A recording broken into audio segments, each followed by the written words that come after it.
Hello, good evening. I am here. Yes, I am. I am here. I am here. I am here. I get silly at night, guys. Sorry about that. But I am here. Yay. Continuing on in Proverbs, we're going to continue on our catch up. So far, so good, right? We're doing well. Hopefully, you don't feel like you're missing anything. Hi, Cliff. Welcome, welcome.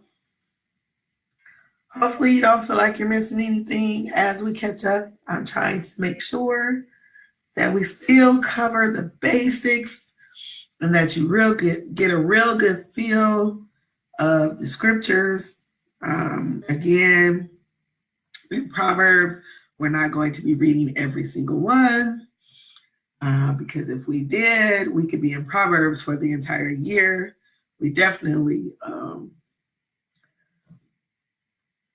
could take a slower walk through Proverbs and span it over the year, reading only so many verses a day, and it may be something that we consider in the future, so that we can really get a good understanding of Proverbs.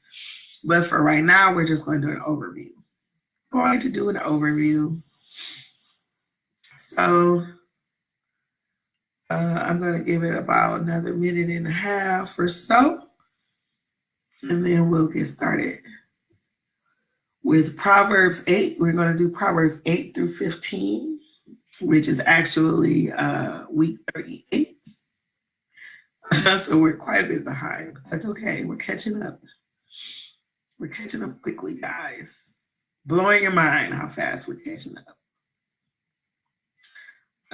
So far, we've done week 36 and 37, like in this Monday and Tuesday. So today we're doing week 38. Catching up. Catching up. All right, let's go ahead and get started. We are again doing Proverbs 8 through 15. Proverbs 8 through 15. And I've been telling you that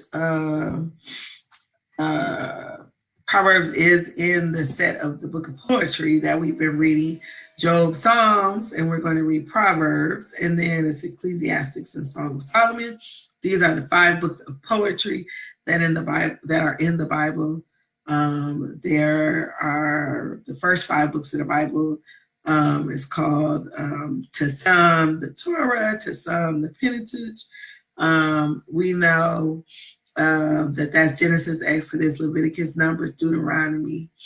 What did I leave out? Genesis, Exodus, Leviticus, Numbers, Deuteronomy. I didn't. And those are the first 5 books. And then we had the books of history that started with Joshua, Judges, Ruth, Ezra, Nehemiah, Esther, and then first, second Samuel, first, second King, first and second Chronicles. All of those scriptures were our books of history. Now we're reading the books of poetry. And again, we started with Job, then with Psalms, and now we're in Proverbs. And we talked yesterday about how Proverbs was written by Solomon, but not the entire book of Proverbs. Some of it is collections. Some of them, they tell us who wrote the other ones. Some of them, they don't. It's just important to note that Solomon did not, although he may have been the collector of some of these, he did not write all of what you read from Proverbs 1 through 31, which is how many chapters there are in Proverbs. And then I want to tell you a little bit about the structure. And yesterday I kept alluding, I think, to chapter 10, because just in my mind from reading scripture over the years, I remember that the literary style takes a turn at chapter 10 to where it turns into just line by line proverbs, that one proverb does not necessarily connect to the previous proverb. And we are going to talk more about that style what we're reading in chapters 1 through 9 is sort of Solomon's writings to his son, explaining to his son the importance of wisdom, the importance of the sayings, the importance of his son listening to him and paying attention to him, and living out what he sees. There's a huge stress on wisdom and how wisdom is making a call to the simple, trying to make them wise. And pretty much that's all of what chapter 8 and chapter 9 are about. They're talking about wisdom and the call that she is making to anybody that will come. Wisdom is saying, I will make you wise. Just ask, just come, right? And that is that call that we hear in chapters 8 and chapter 9. So in chapter 8, it says, verse 1, does not wisdom call out? Does not understanding raise her voice? At the highest point along the way where the paths meet, she takes her stand. Beside the gate leading into the city at the entrance, she cries aloud, to you, O people, I call out. I raise my voice to all mankind. You who are simple, gain prudence. You who are foolish, set your hearts on it. Listen, for I have trustworthy things to say. I open my lips to speak what is right. My mouth speaks what is true. For my lips detest wickedness. All the words of my mouth are just. None of them is crooked or perverse. To the discerning, all of them are right. They are upright to those who have found knowledge. Choose my instruction instead of silver, knowledge rather than choice gold. For wisdom is more precious than rubies, and nothing you desire compares with her. Skipping down now, I wanted you to hear that whole passage, but now I'm going to skip around. Verse 13, to fear the Lord is to hate evil. I hate pride and arrogance, evil behavior and perverse speech. That's, remember, wisdom talking to us. And so wisdom is saying, I hate pride and arrogance. Wisdom is saying, I hate evil behavior and perverse speech, right? In other words, if you're going to be a wise person and have wisdom overtake you, you need to understand what wisdom will have no parts of, right? And wisdom is like, I hate these things. Skipping down to verse 21, the Lord brought me forth as the first of his works. Before his deeds of old, I was formed long ago, ages ago, at the very beginning when the world came to be. And this is wisdom telling us, High Flow, that it's been around before anything else. Before God laid the foundations of the world, wisdom was there. And so wisdom is saying, cry out for me, because I was there, right? I was there. I am before you were known, before, and it goes through a little discourse, before the waters were known, before the mountains were set in their places, wisdom was there, right? One of the things I underline, because I love the way it says it, it's just so poetic. In verse 29, it says, when he gave the sea its boundary, so the waters would not overstep his command. I love it. He gave the sea boundaries so that the waters would not overstep his command. That just gave me pause. And I know we're talking about wisdom and when wisdom was established, but I love the fact that it talks about this boundary so that the sea could not overstep the command of God. And I think that's what's missing. It just hit me like a ton of bricks. That's what's missing in the house of God. People don't have boundaries anymore. And because they don't have boundaries, guess what's happening? They're overstepping the commands of God on a regular basis because we don't have boundaries in our life, because we don't have boundaries in what we will do, what we will say, what we won't do, what we won't say, because we don't have boundaries and guidelines and respect what God has already told us those boundaries and guidelines are. Because we don't have them, it becomes easier for us to overstep the commands of God. And if you think about it, once you let down the gate, right?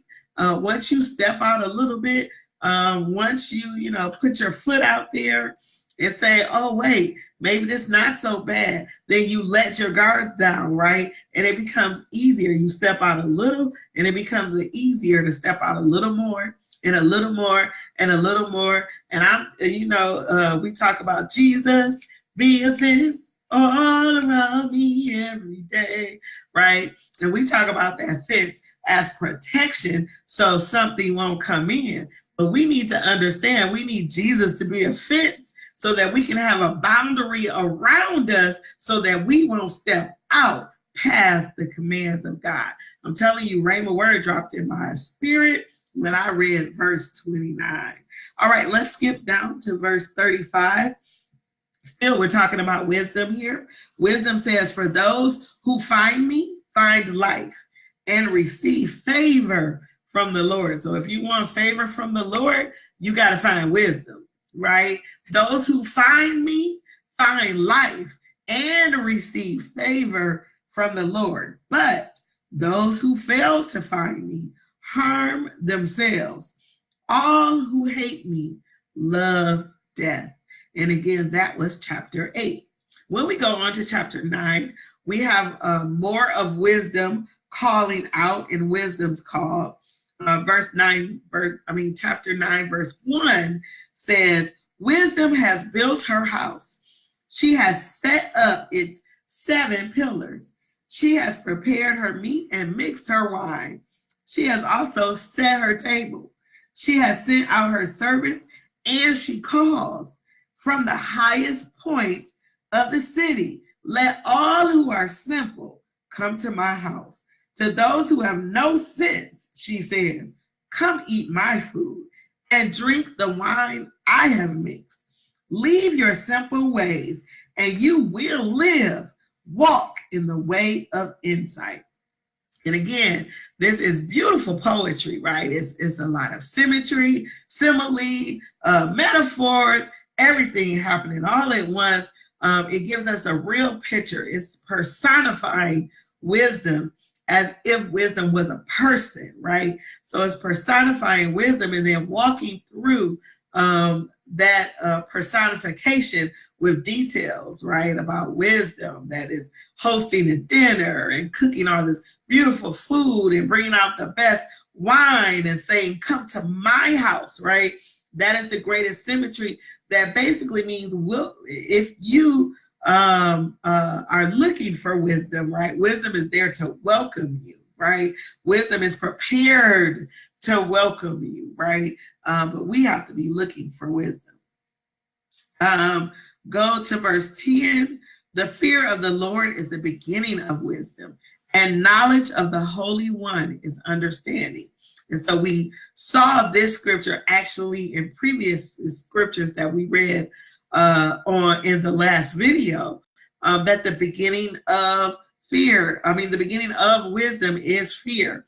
And this fear is not like, oh my God, I'm so scared. Not that kind of fear, but more of a reverence, of a healthy dose of God is God, and I understand that He's sovereign and He is an amazing God.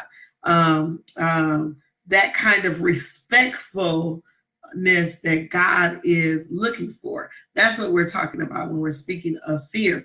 And that kind of fear, knowing that God is God, respecting Him for who He is, really acknowledging Him as the supreme being, is the beginning of knowledge, right? It is the beginning of wisdom. And we actually, when we start there, wisdom is just going to begin to pour onto us. All right, let's go to chapter 10. Before we go to chapter 10, I wanted to share something with you. I have a picture that I wanted to discuss with you really briefly as we get into this transition of styles of writing. I really want you to understand sort of how the Proverbs are written. in the different various ways that they are written. So let me find your group, first of all, so that I could put it, oh, I'm in the wrong spot. So that I could put this in the group. So I am going to share this as soon as I find the group, everyone. I am going to share this with you. So I'm looking for it on my phone. Give me a second. The Wi-Fi is taking all day, but I promise you that I'm about to drop something in here. And for those of you who may see this video another way, just message me when you do. And I will make sure that if you, for some reason, don't see this on Facebook and are watching this on our website, just message me and I will definitely get this to you. Give me one more second. It's pulling up.